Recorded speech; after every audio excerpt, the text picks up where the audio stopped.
Okay,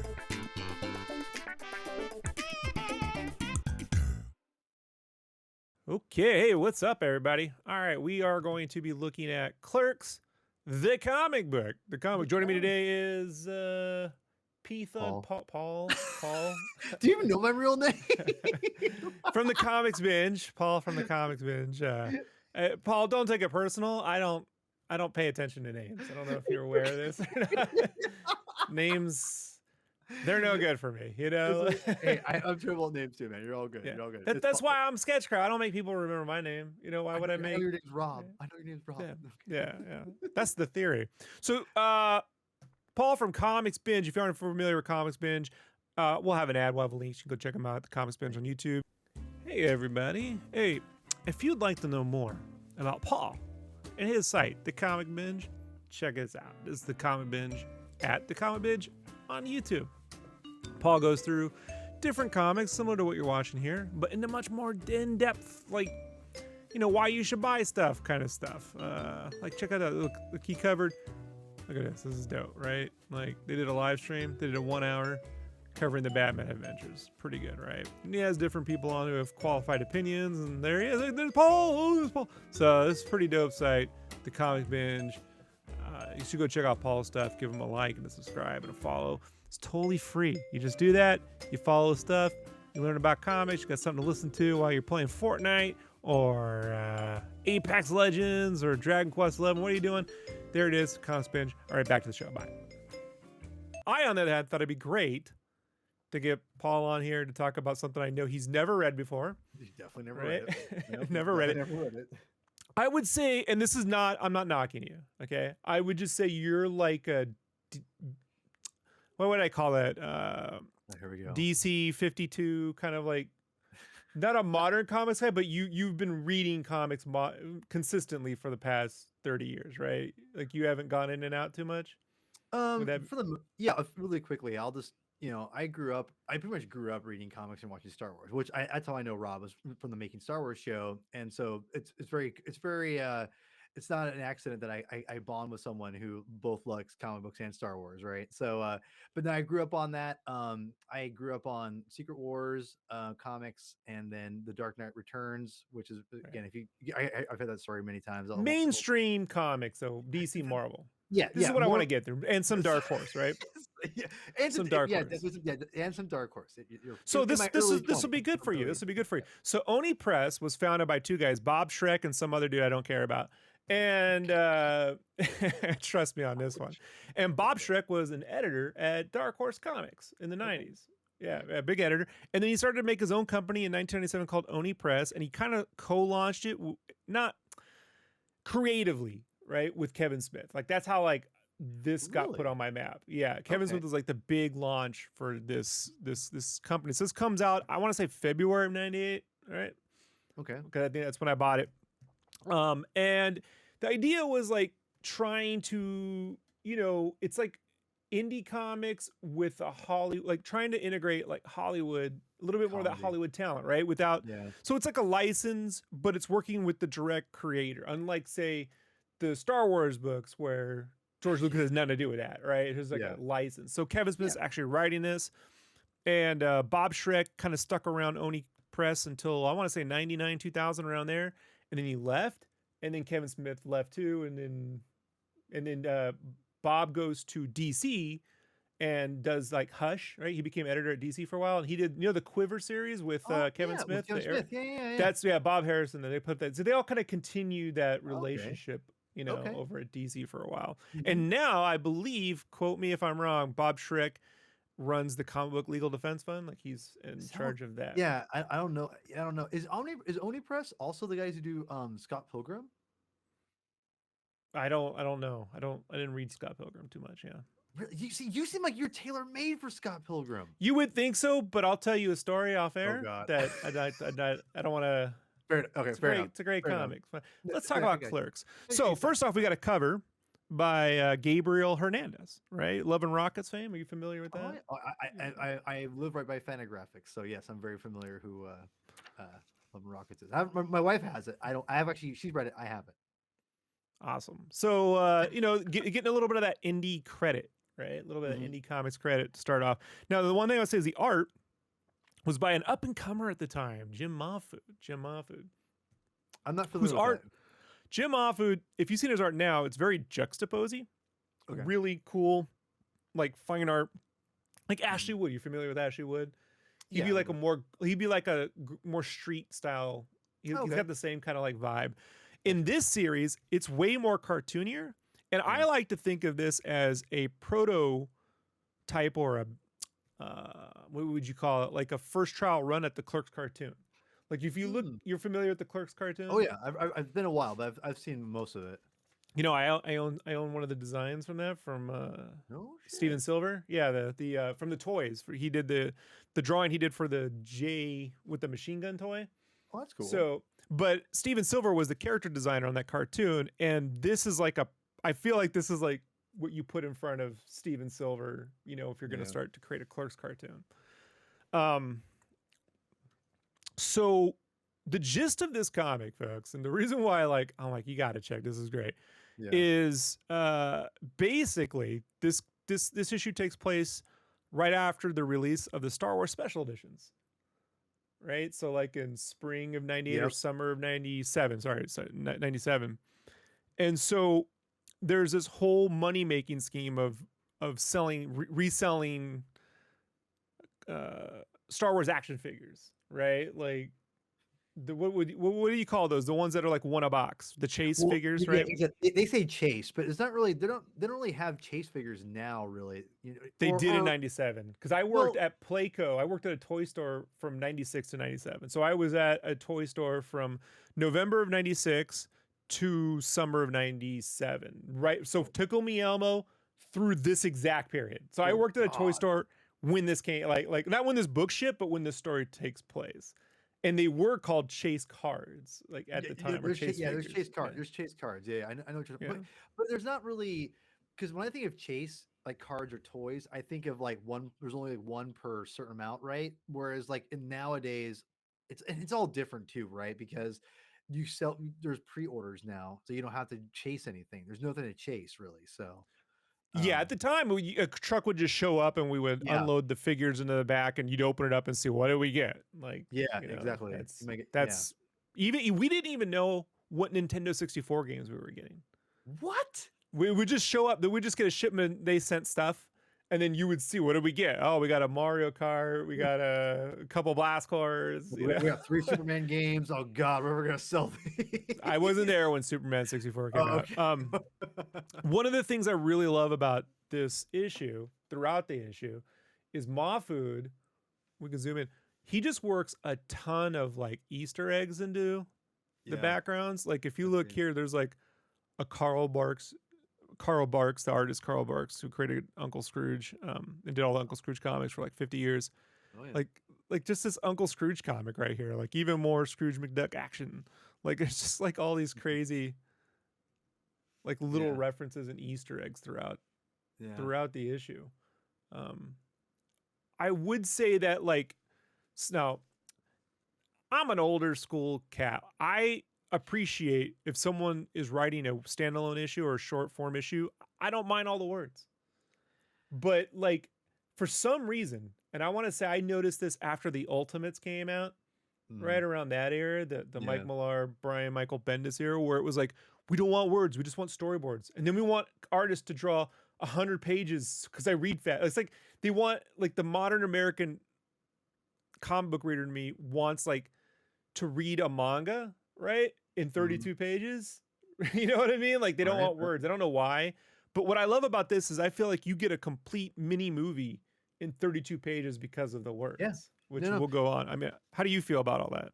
Well, see, I'm glad you brought that up because this was written before I believe he wrote he being Kevin Smith, Guardian Devil, correct? So, which I'm Oh not yeah, sure if you, this is around. Yeah, this is right before that. So yeah, Guardian Devil ships later in '98. So which this is I want early to, '98. yeah, which I can't wait to hear your thoughts on at some point in this. Yeah, But one of the things that that Quesada talked about was how Kevin. It took a while for Kevin to kind of get into a different groove because you can tell in the early issues it's a lot like this where it's heavy dialogue, and I'm one of those people. And again, I'm a giant comic lover, right? Uh, I'm one of those people that I don't care if it's a million, give me a bunch of dialogue bubbles and captions, or no dialogue bubbles or captions. If it works, it works. If a story needs it, it needs it. And it really is about the artist's vision. Like artists, I mean everybody, like the writer, the artist, and the inker and letterer, all that stuff, right? If it all flows the right way and it's supposed to be there, then it works. I think in this context, it does work for me. Yeah, because It it has never, Kevin's voice, yeah, it's and got his characters and everything. You have it's his clearly voice. written by Kevin. And I would say this was the norm for indie comics. If you go look at Johnny the Homicidal Maniac, Oh God, was yeah, shipped like 3 or 4 years before this. It's yeah, packed with words, and that was right, because yeah, those things were, they might do 1 or 2 a year, and so right, you would just pack as much as you could into any particular issue.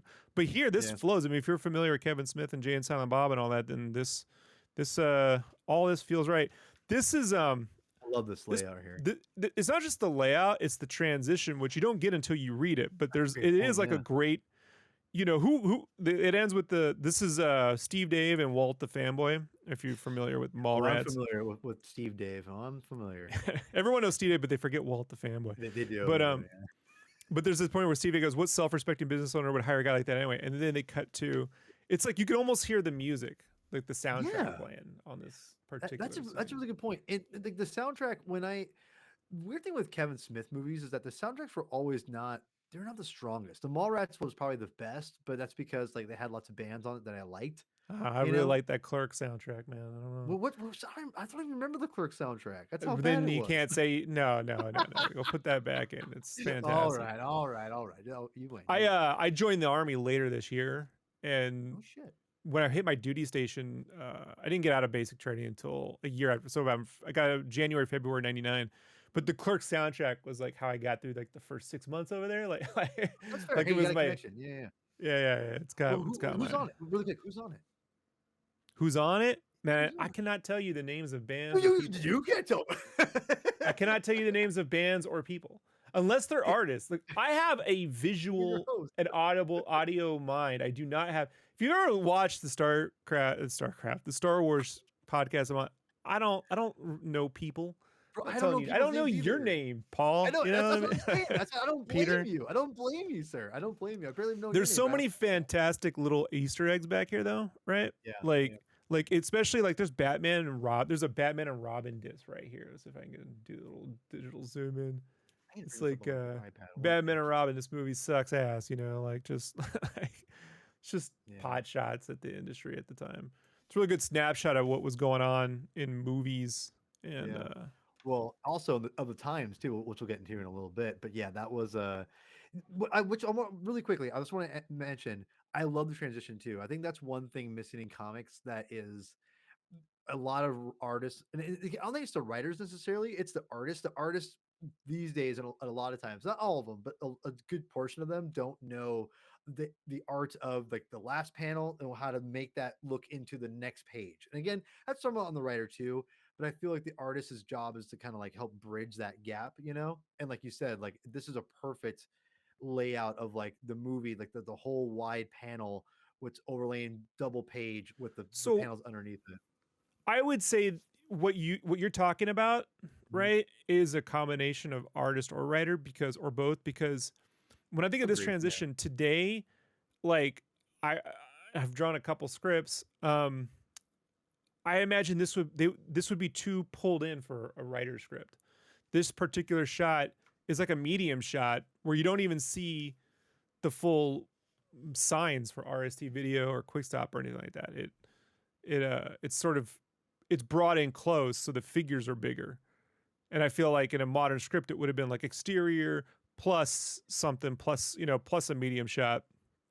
But a 2-page medium shot of just these locations. You call that a medium shot? I would call that a wide shot. Well, Is I that say medium because of the like a medium, not cutting the people. I just mean because the buildings and an exterior, right? An right, exterior right. medium, right? Like I don't have a good. Oh, okay, gotcha. Not for based on the characters, right? It's a wide Gotcha, shot okay, for the that characters, but makes sense. but RST video, like if you look, like it's even RST's cut off, right? Like Right, yeah. quick stop is cut off, and in a modern script, it would like want the shot from the movie. You're right. Yeah, You know what I you mean? want the whole thing. Yeah, you want the whole thing. And I almost feel like this is why I appreciate the indie comics mentality of these layouts, because I think now you would be bound by redrawing the frame from the film.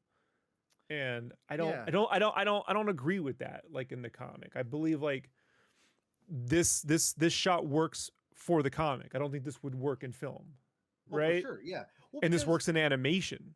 right. But Yeah. when you try to like just translate the film into onto the page, I feel that's why a lot of, especially comics that are based off films, say Star Wars or whatever else, they're very, for me, uncreative these days because they're bound to the imagery you see on the film.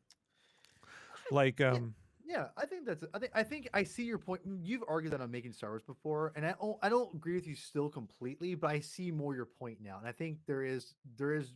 I see your point, and I can understand and also agree to an extent in some ways. I don't think it's a full bore, but yeah, I well, see I've your worked with point. screenwriters and I've drawn comic book scripts from screenwriters, and I can tell you, No, that's fair. Yeah. my personal experiences, they're like, just put the movie shot in there. I'm like, no. Yeah. Well, I mean, like, it's not like you're doing Sin City, right? Where you're doing a panel for panel. It's like the whole point of the medium is taking some license to it, your own merit, and like giving it a little spin of it because it is a different medium still, even though it's similar, right? And I think this is a great this wide again medium shot because again I'm gonna defer to you because you It's know a way more. wide shot. I mean, it's a 2-page wide shot. Well, no, I was just describing medium in terms of the cropping the building. no, totally, and that's why I love. See, this is why I love learning from you because I didn't even think about it that way. That's a great point, but I do love the Because fact that. Go ahead. Go ahead. no, go ahead and finish. I was going to say, I do love the fact that the quick stop is obviously where they all hang out at, but you're seeing the world from it's a different perspective of what you're seeing that world in. And I like that. It's not just here's a shot from the movie because I haven't seen the movie in forever. All right. But I do remember it vaguely, and seeing it like this, it gives me I don't need to see the movie because I'm like, oh, great. I love this, the way it looks and the way it's laid out, all right here. Yeah, the thing too about this shot, I mean, the quick stop and the RST video are characters in and of themselves in the films. So Yeah. that's kind of like my take on it. Plus the mysterious middle door, which you will find out in another comic what that middle door is, but it's pretty funny. So Oh. if we move on, Mhm. this page, so it just gets into this. This is the basic. We're back at Clerks. We're back at ours quick stop video, and the classic dealing with the crazy customers who don't have enough money for their food and they want to take pennies out the jar to pay for them, even though they owe way more money than it's supposed to pay for. But basically, Randall loves to mooch and loot off the store, Yes. and Dante is like the voice of reason, right, to not Of course, doing like that. Dante. Yeah. It's so fun. I don't know, man. It's hit or miss. People have their moments. I think like when I was younger, I related to I liked Randall because he was fun, but I related to Dante as I got older, right? We're all yeah, we Because are all Dante now. yeah, now, right? Yeah, God. So Well, let's see. we haven't got there yet, but there's one. Okay, I'm gonna be a little critical. Some of this dialogue, I mean, obviously it's dated. It's just like over 20 years ago, right? But there's a couple lines here. Well, wait, it's after I think they've been in the store for a little bit, and it's with one of the guys. But it was the art was took me a little bit to figure out what it was. But I don't know if you want to cut there right away or um Which is it? This move on. page? It's the guy with the dog food. Whoa, with the Alpo joke. Is that yeah, look, like it was hard for me to get this. It took me a little bit to be like, what the hell? Like, The elderly can't afford food, so at the time it was a big scandal that the elderly were having to buy dog food to eat oh, see, because I don't remember this. yeah, and it's still a problem. Like especially, I gotta only imagine now, with the inflation. But Sure. it was certainly an issue in the '80s. Maybe not by this time in the '90s, but remember Kevin's at a point where he's writing kind of the things he knows and remembers, right? Right. And so if you think about a lot of the stuff you were writing, if you were free writing, you'd probably be writing things you talked about 10 years ago, right? So, Right. Right. but that's what that is. Don't knock it till you try it. The elderly eat dog food. That's kind of the Well, joke there. I guess the thing for me was I didn't get the joke also because what if he's buying it for his dog? Why would Randall have that reaction? Because he says, because Randall says these Darth Vader figures has us knee deep in filet mignon Oh. instead of Alpo, and then he says, "Hey, don't knock it till you try it." Like, Okay, that I see. I totally went over my head. I was like, huh? Oh, okay. I didn't know what Alpo. I was just like, okay, that makes more sense dog now. food. Okay. See, Yeah. context is key, right? Sorry, I didn't mean to jump ahead too far. Yeah, it's not incredibly complex to get. So there's a fun little nod. They go to the mall, and I really like this is something no mainstream editor would allow, but I do appreciate is that like again like the location's cut off. Like that's Mahfood on intentionally doing that, like Yeah. like all the stores and locations are not the words are cut. Like you read it, that says mall. But I guarantee you, like if I drew that now, I get an editor going, "Oh, why is that got to be cropped?" Like, or like they'd have to write at the mall or something. And the It's just something caption that would. It's just not something that it would be frowned upon. But that's got to be what's her face, the actress from Mallrats, right? She was in Benjamin Button. She's in Mallrats. She's the girlfriend that TS is. Yeah.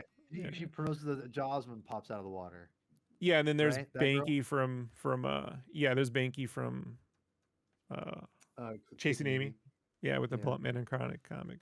And then Price C Toys. Now, I think it's a play off KB Toys, right? Yeah, it is. Pricey. Yeah, right. Pricey. Yeah, pricey. Pricey Toys. It was clever. Almost as good as Rug Munchers. But not beyond the pun. I mean, at the time, like I couldn't tell you what it is now. I haven't been to a mall since the COVID situation. But at the time it was like everything at the mall cost more, basically, except maybe KB, right? Like KB had like the one place where you can go get cheap toys, but it was like if you went to a comic book shop at the mall, if it was a $3 comic, it was a $5 comic at the mall, right? Yeah, word. Yeah. That makes sense. But basically, Randall wants to sell Star Wars figures on the aftermarket to mark them up in price. So he's just gonna go to the toy store at the mall and just ask for like the most rare figures possible, and they laugh at him, which is a hilarious point because he finally realizes that he's the butt of the Clerks joke in this scenario. He's become his own victim, right? Like the people he torments day in day out, now he's the schmo, right? Like it's a pretty good little bit. I mean, like when when Batman, imagine like if Batman got sort of punked out or beat up by outsmarted by a villain, like Crazy Quilt, if like straight up like defeated him. Like that'd be. I'll take your word for Crazy Quilt, man. Like, wow, not my deal. Not my deal. Wow, not my deal. So I think it's many people's deal. That's why his name's Crazy Quilt. Come on, man. But again, like what I really appreciate these are the characters, but they're not exactly the actors, Yeah. Well, they're exaggerated, right? They're exaggerated, but I just think like,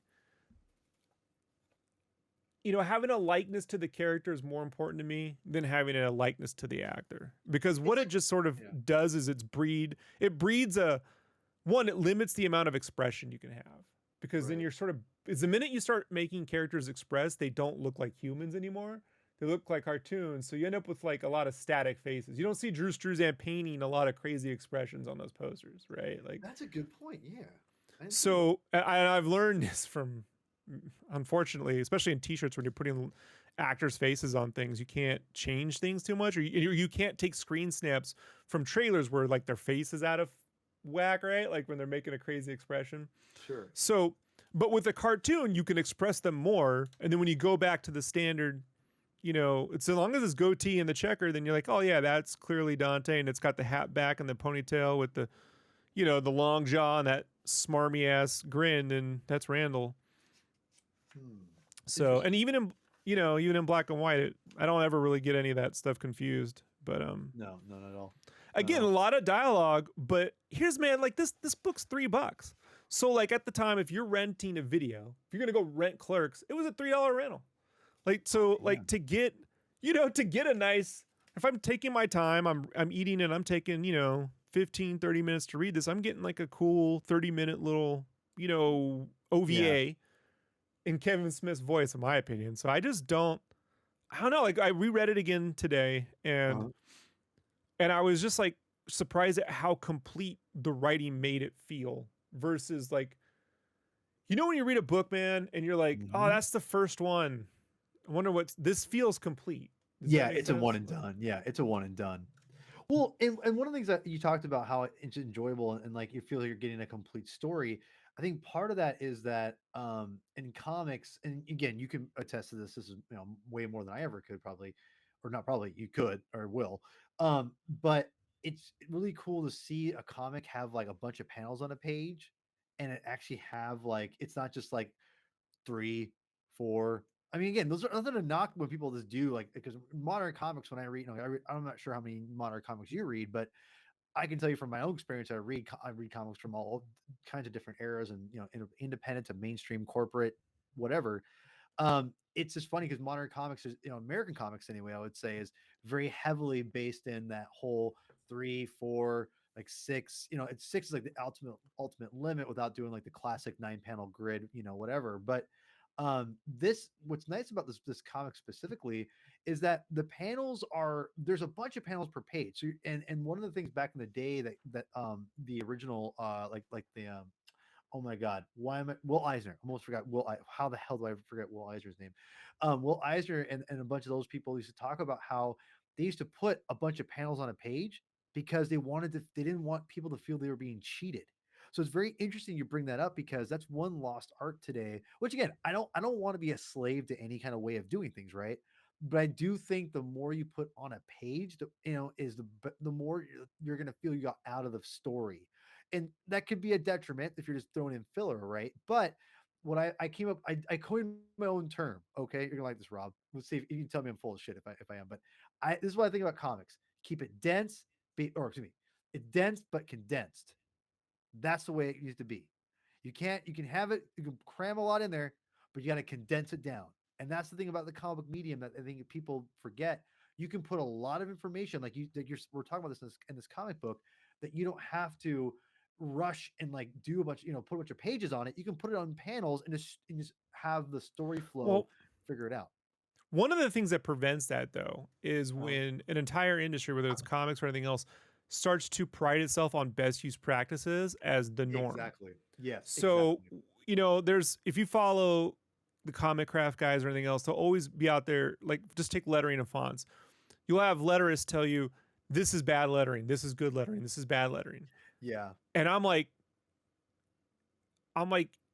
creating what is good or is bad as an industry standard versus a subjective choice by the creators Exactly. Mhm. breeds a complete media it breeds mediocrity. Like you don't get a Absolutely. voice whenever. So I always tell people when artists ask me about, oh, how should I do a comic or how should I do that, and I'm like, if you do it the way you think it should look, no one will be able to tell you made the comic because you're just Amen. recreating what you think is a comic versus putting your voice down on paper, either artistically or through words. Yeah. So here, Mahfood is clearly putting Mahfood's voice. I mean, Mahfood Exactly. sometimes draws perspective from all angles. Like this perspective is not accurate perspective. It Mhm. is cool, fun. Mahfood understands perspective. Guarantee he knows how to do it all. Traditionally, but he's drawing all this stuff to show you multiple planes, to give it life, and to also allow multiple characters to walk across it in a way that may not be realistic, but allows everything to fit on the frame.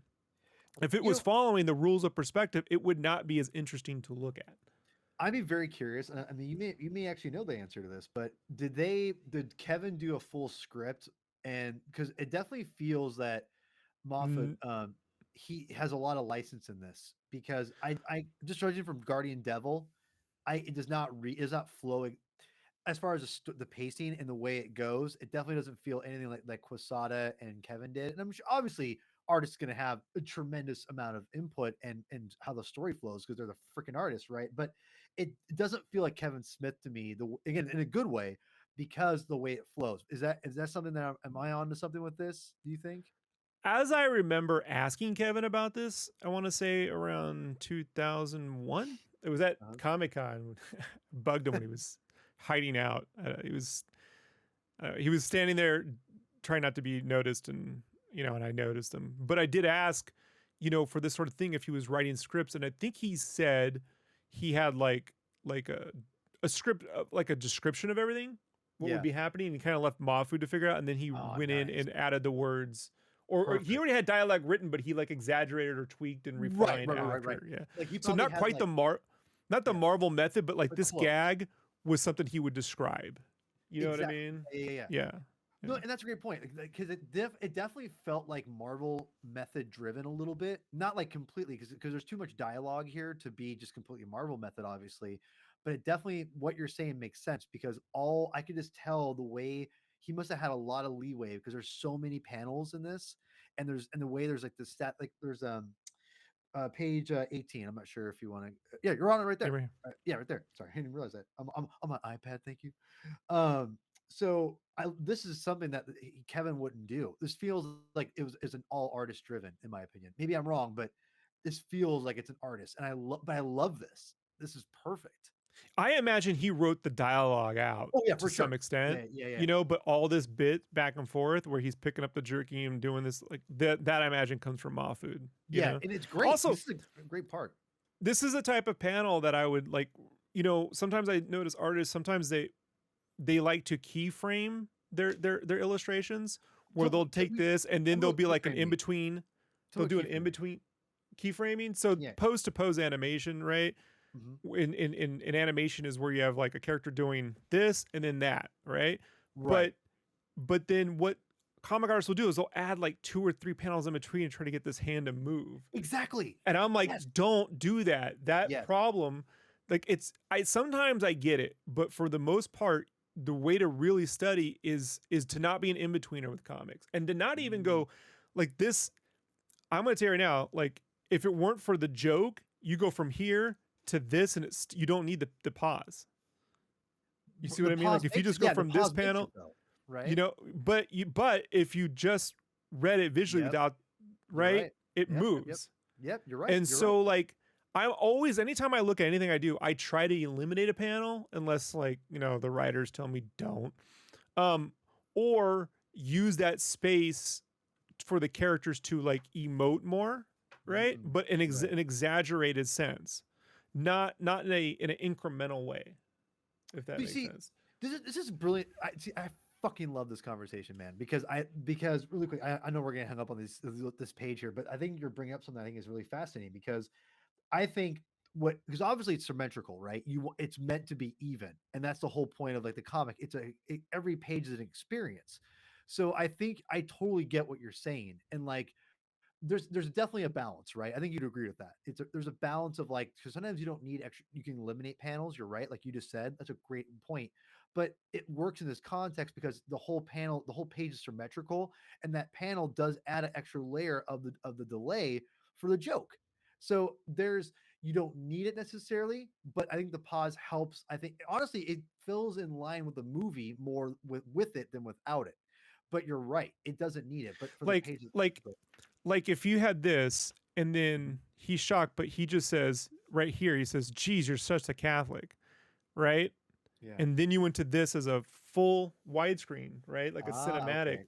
right? Yeah. That smack becomes more Okay. boosh, right? Damn. Yeah. Yeah. Yeah. Yeah. See, this is what. See, I love learning from artists. I'm a writer, but that's my thing. I write. I've written some scripts, or not. So I've written not a lot, but I've written like under 8 scripts of comic book writing, and I have a different mindset, obviously, and you have a completely different mindset. And I love seeing and hearing your like breakdown of this. This is like brilliant to me.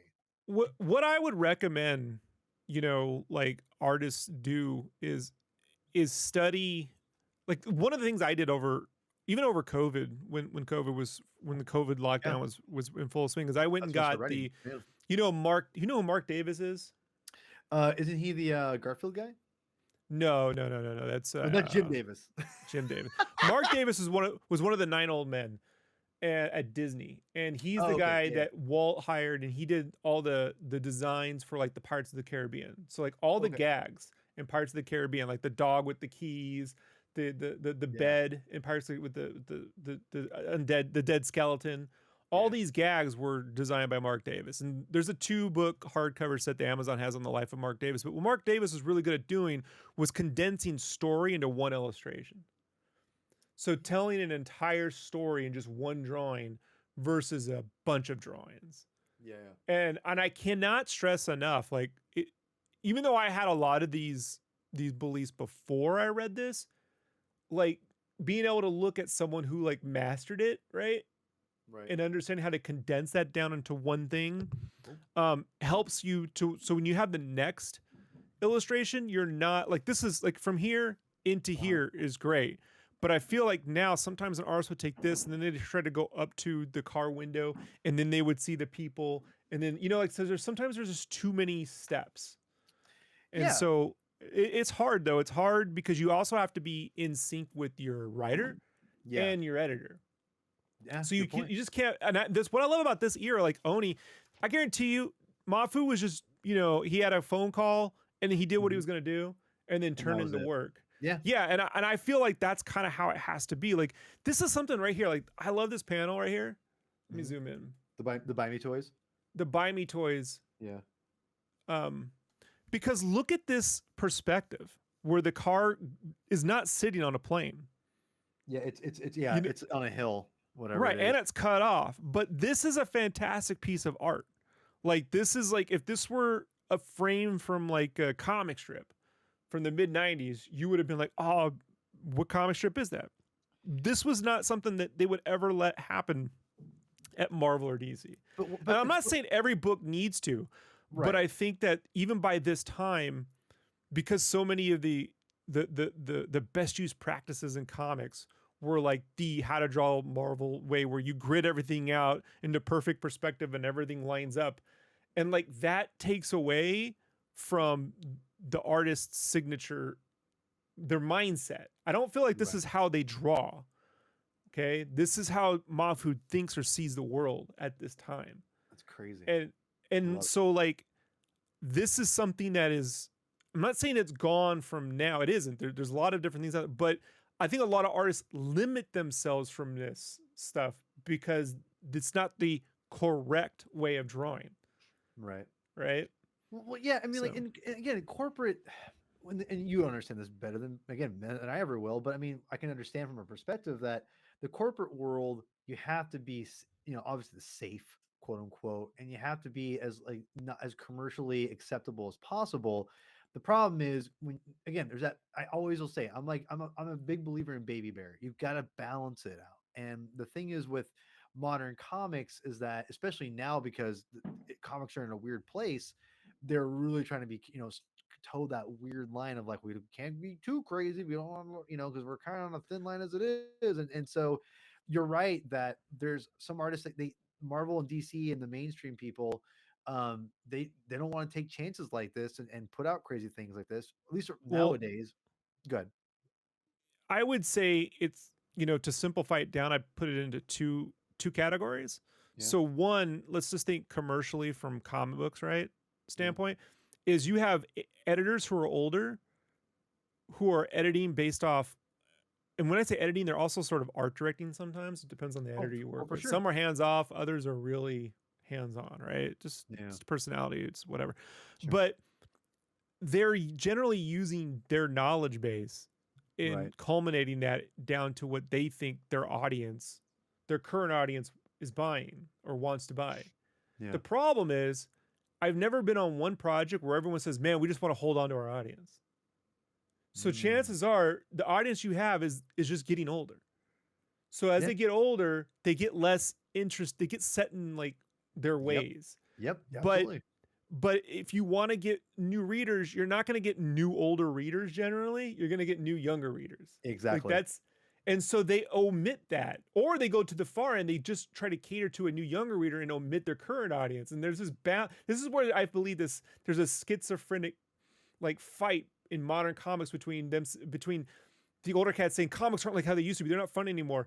And the older people and the younger people saying, they're not letting us draw. Like that's the fight, is that they don't understand that they can both coexist in the same ecosystem, right? Yeah, at the same time on the same book. But again, I believe in top-down leadership, so I believe this is more of like an editor problem, Yeah, I would right? see it. Yeah. And a publisher problem, right? They're kind of like hand in hand. Now, the other thing I would say, the other bracket I would put it in is taken away from comics is just artists. And I feel like, especially now, not at this time, but now, there's just a lot of peer pressure, I feel, for artists who think they have to present their art a certain way to appeal to an algorithm. Yeah. Or to popularity. I liken it to, and I worked in t-shirts for the longest time, if you don't know. And the thing that I learned in t-shirts was everything happened really fast because of the turnarounds. When I say really fast, I mean like you're talking like you're creating 20 graphics a week. I mean, when I started, it was 5 graphics a week. When it became 20 graphics a week, by the time I quit and got out of it, I was doing maybe 20 designs a day. Whoa. For the same sales, for no more yeah. spots on the floor, right? For no more retail space. But the buyer just wanted to see more. Like they just want to see more options. So You're for not no wrong. reason. Yeah. That's how I am. That's how I am though, as a person, to be honest. But it doesn't so what happens is you start creating things because you have to create so much. You feel you have to create so much. You start going, well, they want to see this or they want to see that, or I can't do this or I can't do that because that won't work. And that it got to the point where I couldn't put a character in a triangle because triangles won't sell.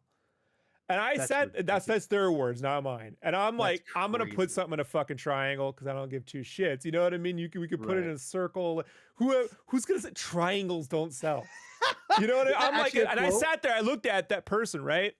I'm not going to say what store they're from, but I'm like, all right, how do you explain Doritos? Word. You got the mic on his ass, like, dude. I just have a real simple way of like looking at the world, right? And I'm like, don't tell me triangles don't sell. Like if you knew what would sold, I wouldn't be here. You'd be making it yourself. You know what I mean? Like, stop it. You fucked triangles. Doritos. Triangles. Oh, my art director he had to like move over. You know what I mean?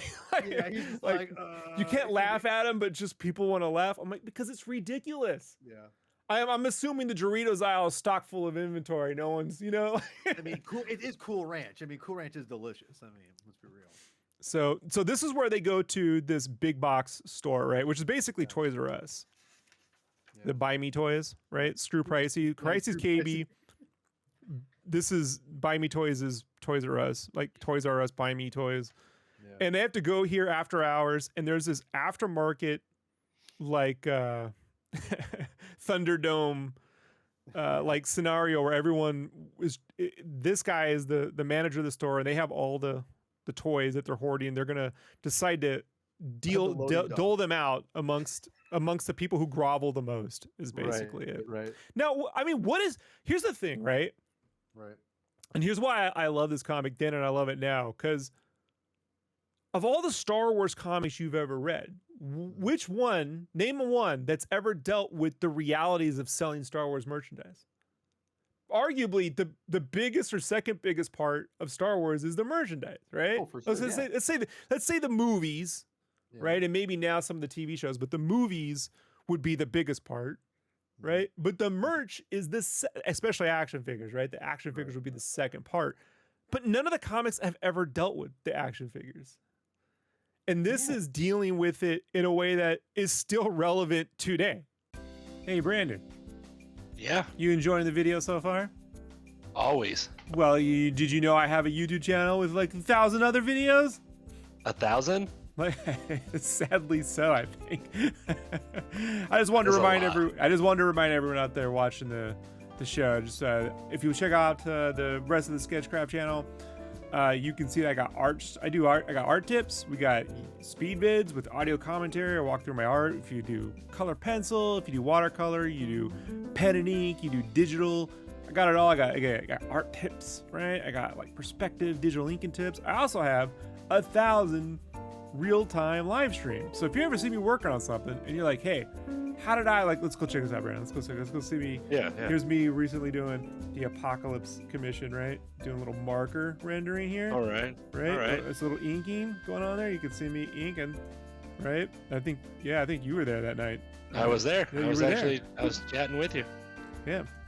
So you can always come back and go, how did you, I want to do that. How did he do it? And you can see right in real time, you know, if you can dig in there. Now, Brandon, we don't expect everyone to watch these videos all the way through for hours and hours, but it is a free resource. Just sitting there waiting to be discovered. Right, Brandon? If it's free, it's for me. That's what I say. Right. Also, Brandon and I, for years we did a podcast. I want to say like 4 or 5 years. All those are in there too. If you ever want to hear Brandon and I just wax poetic about whatever. And then I also did a podcast from 2010 to 2014 with tons of like career help things. So if you're like, Rob, I need some career guidance and help and I don't know, all that other bullshit, go check that out there because Yes. I don't really like helping people anymore. Right, Brandon? Not at all. Not at all. Is there anything that you appreciate on the old I appreciate that there's 1,000 of it and it's free, that I don't have to pay for it, I don't have to do anything crazy, that it's all here. And if I want to be like, hey man, how do I use a Copic marker? Bam. How do I use some watercolor? Yeah. Bam. I'm not against giving me money, so right here, right at the top, you can click that little link, go to ko-fi.com/sketchcraft, give me some money, I'll go buy a coffee. Ooh. Or if you go to shopsketchcraft.com, you can buy a print when I have them up. Right now, the store is closed for the winter, but in spring, we'll open back up and we'll have prints in there. You can get all that stuff, right? But other than that, go check out the YouTube channel. All right, Brandon, let's get back to the show. Let's go. Like, It was nothing's weird. changed. Yeah, it was weird. Because earlier they talked about the special edition, right? And when he said like, no one's gonna hold this sacred, no one's gonna care about your 3 movies eventually. You can't just keep re-releasing it. I'm like, man, I can't believe like Yeah, they're having the same conversation. what You he's know. referencing is this panel here on page 12. Yeah. Right? This is what you're referencing right here, Paul. Yeah, that right there. He's like, Where Dante, so Randall says, what you fail to grasp is that Star Wars is probably the biggest thing that ever did or will ever happen to our generation, Generation X. And if there's an angle by which we can profit from the Force in our little corner of the world, then why don't we? And so Dante responds, first off, I hardly call Star Wars the biggest thing to happen to our generation. It's a movie that, granted, the flannel-wearing set of our generation seem to obsess over the details of present company especially, but it's still just a movie. Trust me, after the overexposure of the re-release, no one but you gives a rat's ass about your precious trilogy anymore. You know what's funny about this? Consider this, and if you remember the argument about Star Wars versus Lord of the Rings and Clerks 2, right? Because this is all canon, you know, like this all exists in the universe. So they're funny how that changes for them. well, yeah, and I think it's just funny how, you know, I think people thought they've been saying that about Star Wars forever. You know, after the prequel trilogy, after the re-releases, it's just I thought it was very funny that people are still trying to say that about Star Wars. Even obviously Kevin Smith didn't believe it at the time, but like, Well, there's people out there who believe it though. remember, this is when the special edition came out, the first film. It made $100 million. It was crazy. I remember. I went open weekend. Yeah. And it wasn't until Private Parts came out and knocked Jedi out that it, you know, the increment made less through each re-release. But yeah, sure, it's gonna happen. But I mean, for that movie, at the time, they were like, wow, a 20-year-old movie can make another $100 million. Meanwhile, Titanic, like last month, made another $60 million. You know, That's like, crazy. That's crazy. You know? Oh, it's beautiful. I love it. Praise James Cameron.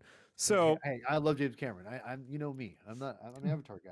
You know. But all of this stuff here is where this has only become more and more relevant. The aftermarket. I mean, it's eBay, right? It's the Pokemon card people, right? The Logan Paul groups of people. I don't even know. And it's also really great. Like if you read it, Kevin Smith has a lot of fun, like inventing Star Wars action figures you never get, right? Like there's an incestuous Luke and Leia 2-pack. Wasn't the Mon Mothma? What was the Mon Mothma one? He said? Yeah, there's a Mon Mothma one. I can't remember the name of it, but yeah, it's like bathing suit Mon Mothma or something like that. Yeah. But also, what they're dealing with here, right, is Randall and them have to go to an emperor, and there's these two, like his bodyguards are like the royal guards. Yeah. Right. So it's also like recreating a Star Wars moment in a way where they grovel. They try groveling, it doesn't work. Randall says, look, I don't even care about this. I just want to ruin Steve Dave's and Walt the fanboys' lives. I want to take away their money. And then he makes a Conan and the lamentations of the women, you know, which is a funny thing to say now, but not a lot of people are quoting Conan in 1998. Right. So no, they were not. Kevin Smith. Go ahead. Sorry. No, page 22. I love this layout. I love the way he has like this is very common with, if you go back again, well, at some point, man, we should do Johnny the Homicidal Maniac. But if you look I'm at Jonan Vasquez's layouts, this is the kind of thing when if you're looking at Scud, Rob Schrab, you're looking at Squee or, from Jonan, and you look at, this is like what I loved about indie comics is that they were packing in a lot. It's not just so much packing in everything, but again, like you only have 32 pages. Yeah. And if this is one of the things where I'm like, yeah, they added more panels, but they are like comic. It's more comic strip than comic book at this point. But I mean, like you're splitting hairs at that. I think you're splitting hairs at that point too, right? Like, I mean, like the differences. I mean, I know there are differences, but to me, like it's like they're doing the same thing. It's sequential art, right? I mean, like but again, the beauty of the page layout. This is why I would say it's more of a comic book, is because the layout of the page it's not like a strip. It's not just one little snippet thing. It's the whole page tells the story and gives you the backstory, which I think is really great. And they do a great job of explaining that here. I'll tell you why I say it's more of a comic strip than a comic book. And let me tell you the difference, right? Sure. The difference between a comic book and a comic strip at the end of the day, storytelling wise, is the head sizes. Oh, okay. So in a comic book, you need to have varying head sizes. I'm just going to tell you right now, you need a big head next to a little head. When you have 4 panels and they're all the same head size, your editor's going to have a conversation with you. Interesting. In a comic strip, the head sizes are generally consistent frame to frame. Huh. Man. And so part of that is speed because of the nature of drawing, right? Sure. Like that much stuff every week. It's also because the jokes are literally, because they're panel to panel. If you start doing a lot of big head size changes, one of those panels, well, in comic strips, one of those panels were removed. A lot of those strips were designed, sometimes they could be removed panels, like there's also an advertising or comic strip. It's a little bit different because it could remove panels and then it'd be fucking weird. So you just stick to the same character size. But I've gotten notes, from editors. You got to vary the head sizes more. And I'm like, oh, all right, we're doing that now. Okay. I don't always agree with it because like in comic books, like sometimes a giant blow up of Han Solo's head doesn't make that a better panel. You know what I mean? Like, but they'll do that because like they want that big dramatic pop, that big dramatic pop. And I'm like, that ain't the place for it. Like I've had those conversations too. So. Interesting. God, you're honestly blowing me away. Of like, I'm learning so much just by doing this. I'm learning a lot, man. It's crazy. I mean, this is generally what I do on my own, Like I know, I love it. This is great. It's like, I just never record it because you get people go, you think you know everything. I'm like, no, this is how I think. It's not that I think this is the only way to think. This is how I think. And I think like, fine, you hate what who cares, man? Like, but again, I just know like packing this much text in would be like a no-no, but I'm like, do it. You know why? Because all the mainstream comics won't. Right. So it needs to not look like a mainstream. It needs to look like your comic, whatever mainstream. I don't even know what that mainstream is. So funny to me because it's like, is that numbers sold, or is that like your awareness? Right. Well, I mean, I would say awareness more than numbers sold, because to me, if more people know about it, the more, I mean, obviously the more people know about it, it's the more numbers will sell. All right. So when Todd McFarlane was selling 1 million issues of Spawn, he's still indie. No, an issue. He isn't though, but you would say he is, right? No, hold on. Independent. See, this is the thing. To me, it's independent because it's like I go back to the music rule, right? Because there's a lot. If you sell 5 million copies of a record, right, and but no one distributes it for you, but you did it all yourself without a corporate conglomerate with like 40 people beneath you, then that to me is independent. That's fair. I mean, but Image is more of a co-op, so it's kind of like an outlier. It's not quite the same deal. Well, but again, I'll listen. That's not my words. That's Rob Liefeld's words. It operates more like a co-op. Like, no, you're right. But what I would say the difference is back in the day when they first started, it goes more to my point because they didn't have very many employees at the time.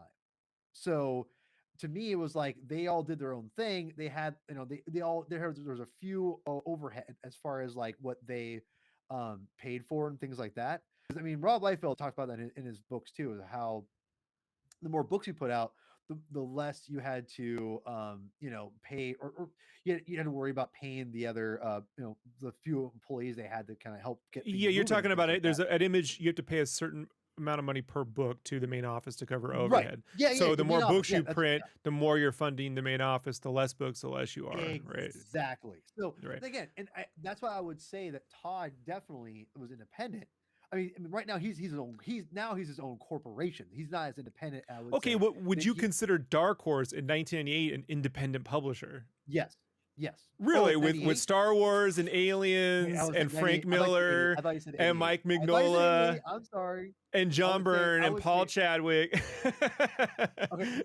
I did. Okay, excuse me. Let me retract. I thought you said 88 for a second. Because that's but then, even 98. then they had Alien. Well, right. But even in late 80s they had Alien and Predator, right? So that would still that to me they were still independent, but then they started getting more of their books out into the mainstream markets because I I think figure if honestly, you are the Star Wars- sole Star Wars licensor for comic books, you are no longer an independent publisher. no, I agree. That's what I would say. I agree with that. I think once they got But you Star would Wars not license, consider them mainstream in 98 because who on the street would know who Dark Horse Comics is? This is like the weird thing I put it into. Like we have an impression of what that means, but I No, I also agree. Yeah. believe that it's an inaccurate impression. It- You know, it- like it's it's more maybe like bare minimum. cultural bias where you know when you grow up in a country that is for hundreds of years oppressed a certain race or society in that country, Yeah, and the guy tries to ignore that it doesn't exist because they like to pledge allegiance to the flag every morning, right? Yeah, Like yeah. it's kind of and you, what does that have to do with comics? I just think like when we say this isn't mainstream enough, I'm like, all right, but Kyle Baker drew The Shadow. Kyle Word. Baker drew Plastic Man. Kyle Baker drew my favorite Captain America story of all time. Will Okay, Eisner, like wrote superhero or vigilante comics, and also wrote Contract with God. Arguably the greatest graphic novel ever. I mean, right, but is Kyle Baker mainstream? Is he drawing Captain America Liberty? You know what I mean? Truth, right? Captain Truth. Is that No, it's totally indie. Why? And only because you know that's Kyle Baker's voice on the page artistically. Yeah. And so I believe mainstream is where you see the corporation, you don't see the artist. That's a problem. But here's the thing, though, man. Too, I'm so sorry. Like, I want to say, I think there's value in some of that too. When there's because to me, like comics and anything artistic with movies, especially with comics, and my very limited of publishing my own comic books. I've only self-published one comic, which is 5 pages, that my buddy is still drawing, but there's 5 pages are done online. And I can tell you, I love it because I love creating comics. That's because I love reading them, because it reminds me of playing music, because you're all in sync. And I think there is something to be said about when even the corporations, like even like I love pop music, right? Let's make mainstream. I don't care if I like it. I like it. It doesn't care if if a corporation constructed it. If it was created and it speaks to me, art speaks to you, right? So I think that's But if your band's music is indiscernible of course from the free music YouTube lets you play, right? To not get demonetized, then you no longer have a voice. You're agree. just like piling on to the amount of Yeah. I'm not gonna say it's just the stockpile of we'll call it generic, and Generic, t-shirts yeah, we call it okay, generic. yeah. Generics are like generic humor. It's like when you have a t-shirt that's Right. it's a drawing of toilet paper that says this is how I roll. That's a generic shirt, right? Like, by the way, #1 selling shirt for like 5 years. Like Which is this great. is how I roll shirt. Yeah. You know? So I want to mention also on 23, just really quick. You talk about how much dialogue there was on on this page, and this to me is what's I think. Again, I'm not sure how many comics today in the mainstream in general warrant this many panels and this much dialogue, but I just want to point out this is 12 panels. Like that's like, and it's so much on this page. It reminds me of those comic books back from like when Will Eisner and all those guys back in the Silver Age, or excuse me, the Golden Age, were talking about how there were so many panels on a page because they they go back to that idea of like they want to give people so much to feel that they're getting their money's worth. And this is not necessarily that, but it's giving you the readers like your entertainment's worth, because also it's good. Kevin's a verbose motherfucker, right? So Of like, course, yeah. so on the left, right, I feel you have David Mamet, okay? And on the right over here, you got Quentin Tarantino with the ultra violence. And the left is like all words. and on the right is ultra violence, right? Damn, Almost dude. satirical violence, Oh, I love right? it. But as you move a little bit to the left of Tarantino, you get Tarantino in like Crimson Tide, where you get the Silver Surfer conversations, right? Yep, Or the yep, opening yep. to Reservoir Dogs, where he's talking about you get Love this that. geek stuff, and then you end up in the middle. That's Kevin Smith. Kevin Oh, Smith damn. is not he doesn't got the violence, but he's got the sex and he's got the weed and he's got the characters who live in an urban environment. It's like a white urban Jersey environment, but it's still an Yeah. urban environment, right? And he's got that verbose, and then if you get out of there, you end up with Glenn Ross with David Mamet, right? Like that's a little above Kevin's pay grade, right? Like, Right. right? Like Kevin Smith's not writing plays. He could. But he could, but they'd be Kevin Smith. But what I'm just trying to say is, if you condense his words down in a Clerks comic to just a few bits, I don't think it reads like Kevin Smith at all. No, I agree. No, you're right. Absolutely. You know, there's no way to not do that. You know. Yeah. Page So- 24, last panel. There's an Astro City shout out, by the way, one of the greatest comics out there. Pretty underrated. Oh, love Astro City, bro. Love it. Man, dude, Optimus Prime which style. Where's that at? This truck, the Buy Me Oh. Toys truck on 26. That's the classic Optimus Prime. 100%. 100%. He's I drawing totally the missed Optimus that. Prime. Oh, goddamn. You're totally right. Yeah. That's awesome. Yeah. And so Oh, this man. issue wraps up basically with Jay and Silent Bob are mad that no one's buying weed anymore. So they hijack the Buy Me Toys truck, and then they show up and basically sell them all at basically for free or cost, right? 3 for $5, and flood the market with all these action figures. So these guys have no careers anymore, you know, or no Star Wars action figures. And then I it think- just ends with Randall and Dante rejecting the guy who was the emperor. You know, he's like, I just want to be your friend. And like, you suck, nerd. Aw. They take off. So I know, right? Yeah. But like, this was a big deal. So like, I'm trying to think at the time, like everyone knew at the time that the Star Wars comic books weren't really connected to the Right, movies, right? Yeah. It's, you know, like it was always like a question of, well, when will they? But Yeah. they weren't really connected. This was like, no, this is the same universe. Right. You know, and it's coming with the Oni double feature, which a lot of this Oni double feature stuff eventually ends up in Jay and Silent Bob Strike Back, sort of I love that movie. appendicized. Yeah, this right here, I the Jay love and Silent Bob series. Yeah. Yeah, Man, like there's so much like this. If we're gonna be, I'm honestly like I love this. I can't wait to keep doing this. Like this is amazing because I love breaking down a comic with someone who knows the industry. He knows it has different opinions than me, and we can just talk about it and do a commentary of a live comic, basically like a live comic reading. It's just freaking awesome. I love this, man. This is awesome. no, it's a lot of fun. I would just leave, you know, a word to artists like, don't worry if a panel comes out looking flat, if that's what you need it to be. Now, if you're working for someone and they're like, you can never draw this in a Spider-Man comic. I'm like, why? Like, I just try to go back, you know, I think the greatest illustrator of our time in comics, right, is Bill Sienkiewicz. When I think of all the illustrators come by, he's the only one I've ever seen that can draw anything from any level of rendering, from cartoons to photorealistic to abstract to pen and ink to full paintings. There's just no one more the range than Bill Sienkiewicz. And there's nothing I've seen like when his Electros were coming out and stuff like that. The complaints, my uncles were the comic book nerds of the time, and they just couldn't get their head around a cartoon illustration next to a realistic illustration. Like their heads, it just was breaking their brains. But now we look at Spider-Verse and you're like, oh yeah, it's great. A giant kingpin that could never fit in a room is brilliant. But when it's on a comic book coming from Marvel at 1987 or 86, right? Like somewhere around there. That ain't going over so well with a lot of people, you know? Which Like, is crazy. Yeah, which is crazy because you need to have these Bill different Sienkiewicz. we need to have these different interpretations because if you think about it, like John Romita turned, or had created the Kingpin, and he was kind of a whatever character. Then Miller came in, turned him into a different character. Then look at John Romita Jr. He turned him into that, making a Kingpin ginormous, and like where he was, like you said, he was huge, and he was way bigger than he'd ever, And it's funny because as a kid, and maybe just because we grew up in a different era, we had different more interpretations of these characters, Rob.